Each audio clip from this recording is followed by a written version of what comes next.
يعطيك العافيه اختي. شلونك؟ شو اخبارك؟ ما شاء الله تبارك الرحمن، كأنك حصان بحر. كير كير دمك خفيف. زين انت شاريه ورد حق اللي نعرف يجك؟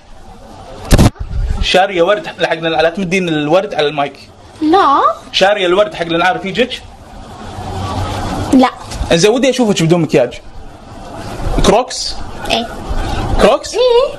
زين خليني اشوفك بدون مكياج. وانت من تشوفني من غير مكياج؟ ماي هذا حقك؟ ايه تفضل اشرب. عندك من هذا ابيض؟ ايه في منه. يا خرا شنو هذا؟ شنو هذا التشفيت يا اخي؟ شنو المسخره؟ شكرا ماركة كروكس طلعوا لنا هالشكل. زين نبيع ولا ما نبيع؟ صدق والله نبيع ولا ما نبيع؟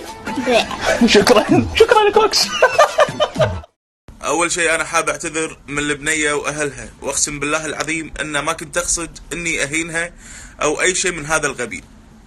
اللي بسويه كله كانت شطانه واتحرش فيها كذي علشان انرفزها، بس الحين الموضوع دش بقضايا، فانا اسف وحقك، وانت رضيتي ان احنا نذيع، وانا اسف هم حق جمهورنا الكريم اذا انا بدر مني شيء. ترى انا اخوكم الصغير، يعني ماكو انسان ما يغلط، ماكو انسان ما يغلط، كلنا نغلط ونتعلم من اغلاطنا، والله يسامح.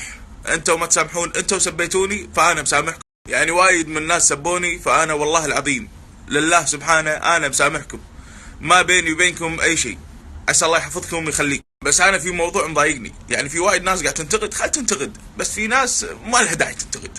يعني المهرة انت اختي واحترم، يعني انت احبك لله سبحانه، بس المهرة اللي بيتها من زجاج ما يطق الناس بحجر.